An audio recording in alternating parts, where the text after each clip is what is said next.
하나님은 때로는 우리의 삶의 위기와 어려움을 의도적으로 허락하십니다. 그 위기를 통해서 하나님의 영광을 또한 세상과 우리의 가정과 온 땅에 나타내기를 위함입니다.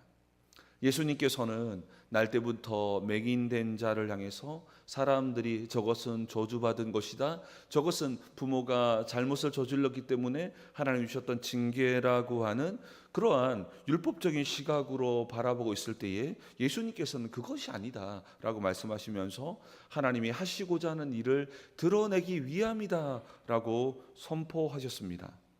세상의 기복주의는요, 세상의 기복주의 신앙은 고난 없는 안락함만이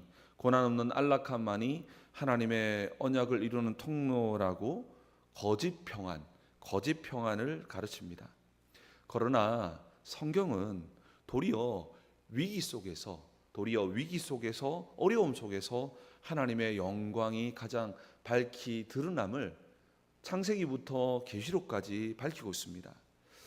오늘 본문에서도 이 언약, 하나님께서 언약의 핵심이 뭐냐면, 언약은 하나님께서 인간에게 구원을 이루실 거라고 하는 이 은혜의 약속인데요. 이 언약의 핵심이 뭐냐면 후손이에요, 후손. 그래서 여자의 후손. 그러니까 어떻게 이 후손들이 태어날 것인가는 그렇기 때문에 성경이 너무 큰 이슈라는 겁니다. 그래서 성경에 보면 족보도 많고 태어나는 이 일들이 너무너무 중요하고 또 이 언약이 어디로 연결되는지가 바로 성경의 관심이라는 것이죠. 그런데 오늘 본문에서도 그럼 언약이 이루어지려고 하면은 자손이 생겨야 되는데 또 언약의 대가 끊어질 절망적인 위기가 이삭의 가정 가운데에 임했다는 것입니다. 이삭의 가정에도 불임이 찾아왔다라는 것이죠. 하지만 이삭이 그 불임 때문에 드려진 기도를 통해서 다시 이 생명의 문이 열려지게 되는데요.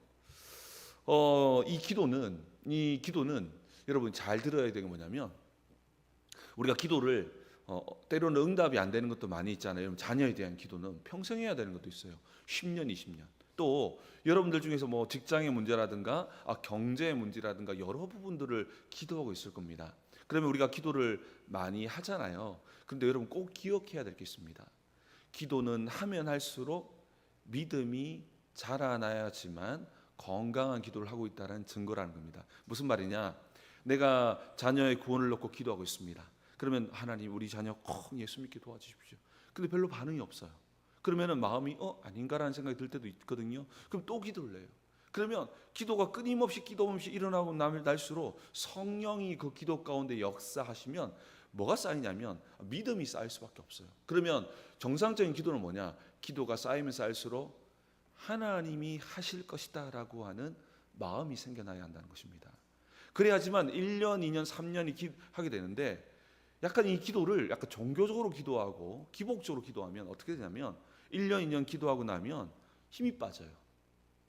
그러니까 이 이삭이 드렸던 기도는 어떤 기도였냐면, 하나님께 기도하면 기도할수록 당장 눈에 보이는 건 없었지만 하나님이 은혜 주시고 하나님에 대한 그 마음이 커지니까 결국 어떤 마음이 생기냐면, 당장 눈에 보이지 않지만 결국은 하나님이 하실 것이라고 하는 그 마음 가운데 깊이 생겨졌다는 것입니다. 그때 어떤 일이 일어난지 아십니까? 20년간 기도할 수 있습니다. 근데 그렇지 않으면 어떻게 되는지 아십니까? 한 6개월 정도 기도하고 나면 안 되는구나 하면서 다른 기도해 버립니다. 그래서 오늘 이 이삭의 이 기도는 믿음의 기도였고, 그 기도 속에 하나님의 도우심이 있었다는 것입니다. 그래서 여러분들도 기도할 때 하나님이 도우시는 기도, 하나님의 성령이 우리의 기도를 도우셔서 기도하면 할수록 우리의 열정을 하면은 힘이 빠져요. 왜냐하면 기도했는데 안 되는 것 같으니까. 그러나 성령이 기도할 때 역사하시면 기도하면 할수록 당장 눈에 보이지 않아도 흔들리지 않고 우리는 바라보게 됩니다. 하나님이 하실 것이고 이 기도를 통해서 하나님의 뜻이 이루어지실 거라고 하는 믿음의 기도가 생겨난다는 것입니다. 우리가 기도하면 기도할수록 믿음의 기도가 시작되기를 주의 이름으로 축복합니다. 오늘 그 기도를 통해서 하나님은 이 어려움을 주시고 기도를 시키는 이유는 뭐냐면, 하나님은 과거 아브라함의 횃불 언약을 통해서 하나님께서 이 언약을 이루실 때는 정말로 인간이 함께 이루는 것이 아니라 하나님이 모든 짐을 다 책임지시고 짊어지시고 홀로 언약을 이루시겠다고 약속하시면서 쪼개진 짐승 사이로 횃불로 지나가셨지 않습니까? 그것처럼 신실하신 하나님께서 이 모든 약속, 이 모든 언약을 이루실 것이라는 것입니다. 그러면 우리에게 요청한 것은 무엇입니까? 하나님이 하실 거래요. 우리의 인생, 우리의 걸음, 우리의 자녀, 우리의 모든 것들 결국 하나님이 하시기를 원해서 그 걸음 속에서 세상에 하나님의 영광을 드러내기를 원하신다는 것입니다. 그래서 성전 건축을 할 때도, 포로 기환에서 성전 건축할 때도 하나님께서 의도적으로 막으시면서 하나님 주셨던 메시지가 뭐냐? 이는 힘으로 되지 아니하고 능으로 되지 아니하고 무엇으로 된다? 오직 나의 영으로 되느니라. 하나님께서 이 모든 언약과 모든 것은 하나님이 하시겠대요. 그러면 우리에게 요청하는 것이 무엇입니까? 바로 우리에게 요청하는 것이 바로 기도라는 것입니다. 그 신실하신 하나님께서 우리에게 요청하는 것, 바로 이 이삭에게 바로 이 언약을 이루게 될 것인데 요청한 것 또한 기도였다는 것입니다.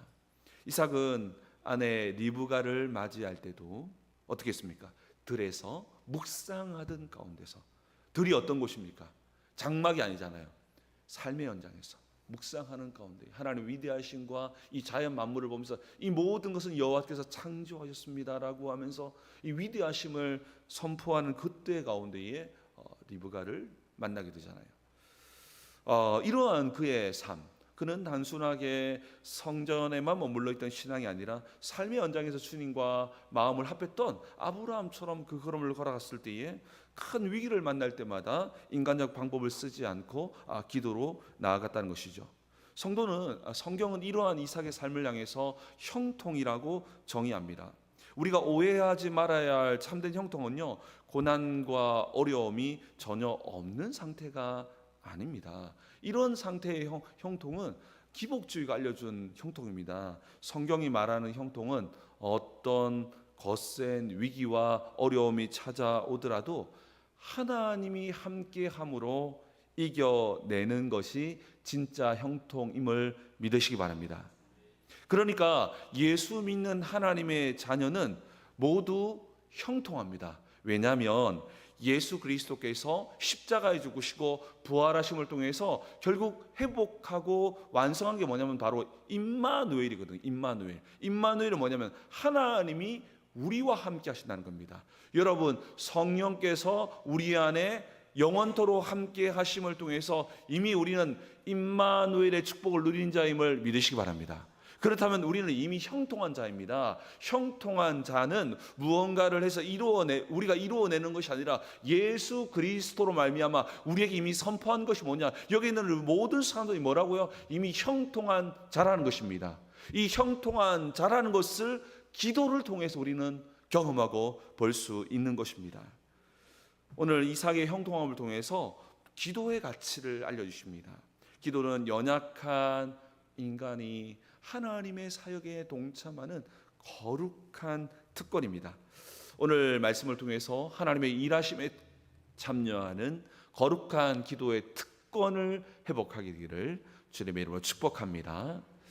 우리의 창세기 25장 20절 말씀을 함께 읽어보면서 말씀을 공부하겠습니다. 20절 말씀 읽겠습니다. 시작. 이삭이 40세에 리브가를 맞이하여 아내를 삼았으니 리브가는 밧단 아람 족속 중 부드엘의 딸이요 아람 족속 중 라반의 누이였더라. 아멘. 성경은 리브가의 친정 가족과 이 배경을 매우 구체적으로 오늘 기록하고 있습니다. 이것을 이렇게 기록한 이유는 리브가라고 하는 이 한 여인은 가나안에 있는 우상 숭배자가 아니라 구별된 아브라함의 친족 중에서 세워진 자임을 보여주기 위함이었습니다. 리브가는 이 아브라함의 동생이었던 라홀과 밀가에서 난 부두엘의 딸이었습니다. 그래서 아브라함에게는 이 리브가가 조카 손자가 되는 혈통이었습니다. 우리 교회도 보니까 조카 손녀가 한 분 있더라고요. 그래서 조카 손녀가 되는 혈통이 리브가였습니다.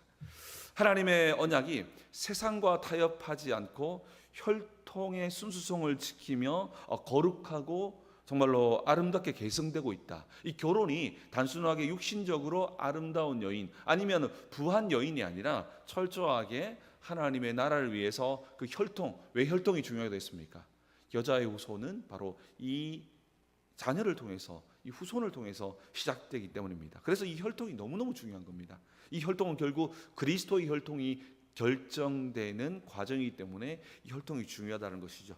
또한 오늘 그 리브가의 이 친정의 배경을 이렇게 기록해 놓은 거는 여기에 읽어보니까 아주 우리에게 아주 낯설지 않은 아주 중요한 이름이 하나 등장합니다. 그게 어떤 이름이냐면 바로 라반입니다.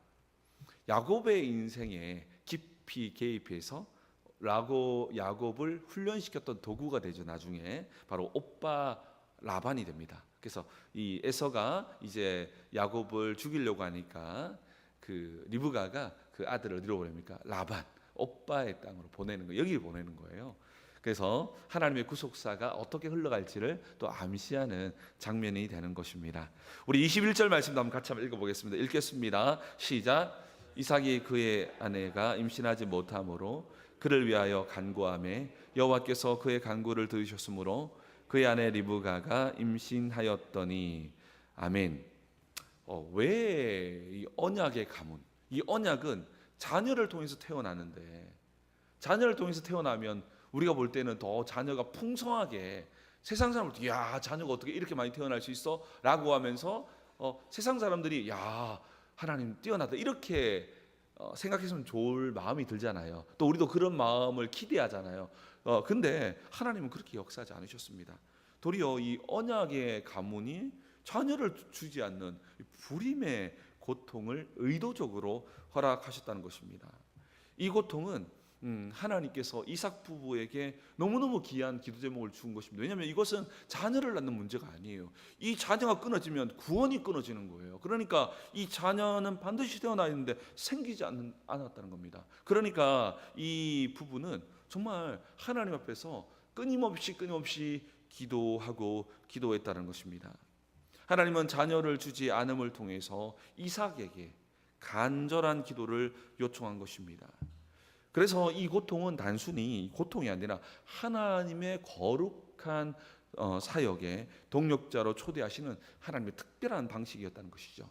만약 즉시로 자녀를 얻었다면 이 언약의 성취를 당연한 인간의 결과라고 여겼을 것입니다. 그런데요, 하나님의 방식은요, 하나님께서 일을 이루시는 방식은 아브라함이 맺으셨던 햇불 언약처럼 하나님이 이루셔서 하나님의 영광을 드러내기를 원하셨다는 것이죠. 그러면서도 그럼 우리 인간은 그러면 뭐 하고 있냐? 그러면서도 우리 인간을 이 위대한 하나님의 사역에 참여시키기를 원했는데 그 방법이 바로 기도라는 것입니다. 여러분, 그렇기 때문에 우리가 하는 기도는요, 단순하게 우리가 원하고 소원하는 것들을 이루는 정도의 어떤 기도가 아니에요. 그것을 뛰어넘는 것인데요. 그것은 무엇이냐면 하나님의 영광스러운 일에 동참시키는 것입니다. 그래서 오랜 시간 고난들이 쉽게 해결되지 않고 오랫동안 아니면 평생 동안 함께 가는 이유는 뭐냐면 네가 내 영광스러운 이 일에 함께 하기를 원한다라고 하시면서 이 기도를 통해서 영광스러운 일에 동력하게 하신다는 것입니다. 그래서 우리의 기도를 통해서 하나님의 역사를 이루심을 믿으시기 바랍니다. 그러니 여러분들의 고난의 시간들이 오랜 걸음은 하나님께서 그 기도를 통해서 무언가 하기를 원하는 일들이 있다는 겁니다. 그러니까 어떻게 해야 됩니까? 더 열심히, 더 성실하게 하나님의 영광을 위한 기도가 쌓여질 때 그 기도를 통해서 하나님의 위대한 역사를 이루실 줄 믿습니다. 그렇기 때문에 여러분들, 우리의 고통과 어려움은 자꾸만 세상 사람들의 가치관처럼 이것은 뭐 저주다, 징계다, 뭐 우리를 바꾸려고 한다 이런 식으로만 바라보아서는 안 됩니다. 이것은 철저하게 어떻게 보면 세속주의와 이게 연결되어져서 바라보는 이런 관점이라는 것입니다. 정확하게 바라봐야 할 건 뭐냐면 바로 이러한 어려움과 이 모든 것은 본질적으로는 사탄의 통로가 아니라 하나님의 영광의 통로를 위해서 우리의 삶에 어려움과 고통을 허락하시는 하나님이심을 믿으시기 바랍니다. 그러나 여러분들 이 고통과 어려움을 바라보는 관점을 바꾸셔야 됩니다. 그래서 제발 우리가 더 영광스럽게 더 오랫동안 기도함을 통해서 우리는 뭘 보게 됩니까? 하나님이 하실 것이다, 하나님의 영광을 드러낼 것이다 라는 것을 보게 되는 것입니다. 우리 22절 말씀도 함께 보겠습니다. 22절 말씀 보겠습니다. 시작. 그의 아들들이 그의 태 속에서 서로 싸우는지라 그가 이르되 이럴 경우에는 내가 어찌할꼬 하고 가서 여호와께 묻자온대. 아멘. 리브가 태중에서 정말 알 수 없는 태동. 여러분 태동 아시지 않습니까? 정말 그냥 태동이 아니야. 아이가 둘이서 너무 세니까 뭔가 큰 일이 날 것 같으니까 두려우니까 이제 리브가가 이제 웬일인가라고 고민하게 됩니다. 그때 리브가의 모습을 주목해 보십시오. 리브가는 물론 아브라함의 혈족이었지만 이방의 문화에 쌓여있던 자였지만 어떤 일이 벌어지냐면 리브가가 하나님께 직접 간구하고 있습니다. 뭘 예측할 수 있습니까? 이삭이 보여줬던 뒷모습, 이삭이 기도했던 뒷모습을 통해서 리브가가 기도를 배워 나갔다는 것입니다. 잔소리가 아니라 뒷모습을 보았더니 정말 하나님의 역사가 나타난다면 그 뒷모습을 따라서 걸어가게 된다는 것이죠. 이방 문화에 익숙했던 리브가가 방법이 아닌 하나님의 사람이 되어서 기도하는 모습을 오늘 또한 기록하고 있습니다. 23절 말씀도 보겠습니다. 23절 보겠습니다. 시작. 여호와께서 그에게 이르시되 두 민족이 내 태중에 있구나. 이 복중에 나누리이다. 이 족속이 저 족속보다 강하겠고 큰 자가 어린 자를 섬기리라 하셨더라. 아멘. 여기에서 하나님께서 이 아이들이 태어나지도 않았음에도 불구하고 이제 나눠지는 겁니다. 자녀가 딱 태어나면 이 자녀들 중에서 바로 그리스도가 나실 자가 그 자녀들 중에서 한 명이 선택되게 되는, 이삭이 한 명일 때는 그냥 연결되지만 그 다음부터는 이렇게 자녀가 태어나면 메시아가 태어날 자녀가 그 중에서 선택되는 겁니다. 그런데 오늘 태어나지도 않았던 에서와 야곱 중에 하나님은 야곱을 선택했다라고 말씀하시면서 이것은 철저하게 하나님의 절대 주권, 꼭 우리의 모습을 보아서가 아니라 토기장이가 그 토기를 마음대로 어떤 것을 만들지 결정하는 것처럼 하나님께서 우리의 삶의 절대 주권을 가지고 우리의 삶을 움직여 나간다는 것입니다. 그러면 우리의 삶에 하나님의 절대 주권을 세워 나가면 마음이 답답하고 우리가 숨막힙니까? 절대 그렇지 않습니다. 하나님의 절대 주권을 인정할 때 우리는 하나님께 맡김을 통해서 우리의 삶의 진정한 자유와 진정한 평안이 시작됨을 믿으시기 바랍니다. 왜냐하면 우리를 인도하시고 절대 주권을 행사하시는 그분은 선하시고 죽기까지 우리를 사랑하시는 하나님 아버지가 되시기 때문입니다. 우리 마지막으로 26절 말씀도 함께 읽겠습니다. 시작. 후에 나오는 에서의 발꿈치를 잡았으므로 야곱이라 하였으며 리브가가 그들을 낳을 때에 이삭이 60세였더라. 아멘. 야곱이 형의 발꿈치를 잡았다. 이것은 굉장히 중요한 의미가 있습니다. 여러분 히브리어로 발꿈치는 아케브라는 단어인데요. 이 단어가 어떤 단어이냐? 바로 창세기 3장 15절에 뱀이 여자의 후손의 발꿈치를 상하게 할 것이다 라고 했을 때 쓰여진 단어입니다. 여자의 후손은 뱀의 머리를 상하게 해서 부활함으로 말미암아 사탄의 권세를 깨뜨릴 것인데 뱀은 여자의 후손의 발꿈치를 공격할 것이다 라고 이야기하면서 십자가 사건을 이야기하거든요. 이 태중의 싸움은 단순한 형제의 싸움을 넘어서서 바로 장차 십자가에서 뱀의 머리를 짓밟으시고 고난을 뚫고 승리하실 예수 그리스도와의 영적인 싸움을 보여주는 것을 우리는 또한 볼 수 있습니다. 또한 이삭이 60세에 출산을 했죠. 그러면 몇 년이 걸렸습니까? 출산하기까지 20년. 여러분 20년 동안 기도할 수 있겠습니까? 사람의 힘으로 안 돼요. 분명히 이렇게 기도했을 겁니다. 한 1, 2년 자녀를 놓고 기도하다가 아닌가 보다 하면서 어디로 가버립니까? 다른 기도하기 시작했겠죠. 근데 이삭의 기도 속에서 하나님이 함께 했더니 기도하면 기도할수록 믿음의 기도가 되어졌고 시간이 지나면 지날수록 인간적 방법을 찾았던 것이 아니라 더 기도함을 통해서 하나님의 뜻을 기다렸던 이삭의 걸음을 통해서 하나님의 역사가 이루어지는 것입니다. 기도는 힘든 우리의 삶의 모든 것을 영광의 시간으로 바꾸어 버리는 힘과 능력이 있습니다.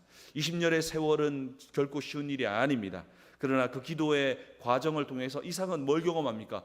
형통이 무엇인지를 경험합니다. 힘들고 어려운 일들은 여전한데 그 속에서 정말로 대적과 원수가 나타날 때마다 원수는 나타납니다. 그러나 내가 믿음을 지켰더니 하나님이 심판하시고 하나님이 판단하시고 또한 내 삶에 어려움이 찾아왔는데 주님이 함께 하심을 통해서 죽을 것 같지나 죽지 아니하고 망할 것 같지나 망하지 않고 결국 승리하는 것을 경험하게 되었다는 것입니다.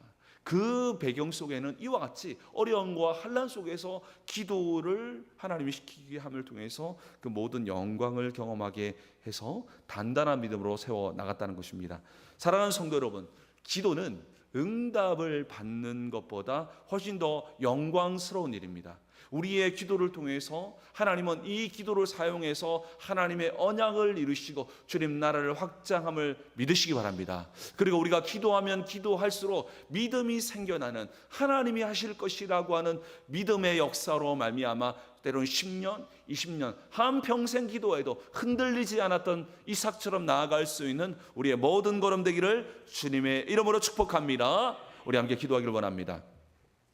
우리 기도할 때 정말로 우리의 기도가 정말로 기복주의의 신앙으로 흘러서는 안 됩니다. 우리가 정말 기도할 때 우리의 모든 삶의 어려움과 환난은 여러분 단순하게 정말로 우리의 어떤 고통과 징계가 아니라 하나님이 하시고자 하는 일을 나타내고자 함이라고 말씀하고 있습니다. 하나님 아버지, 이 새벽에도 내게 주셨던 그 기도 제목을 감사함으로 받게 하시고 그 기도가 이루어질 때까지 그 기도에 응답하실 때까지 멈추지 아니하시고 믿음의 기도로 감당할 때에 하나님의 놀라운 역사를 경험하는 걸음 되게 하시고 우리의 삶의 기도가 넘쳐나게 도와주셔서 우리의 소원을 이루는 정도의 기도가 아니라 하나님 나라를 이루고 하나님의 의가 이 땅에 성취되어지는 주님의 뜻이 이루어지는 거룩한 걸음이 우리의 기도가 되게 도와달라고 역사해달라고 우리 주여 한번 부르신 후에 우리 함께 기도하며 나아갑니다. 기도하겠습니다.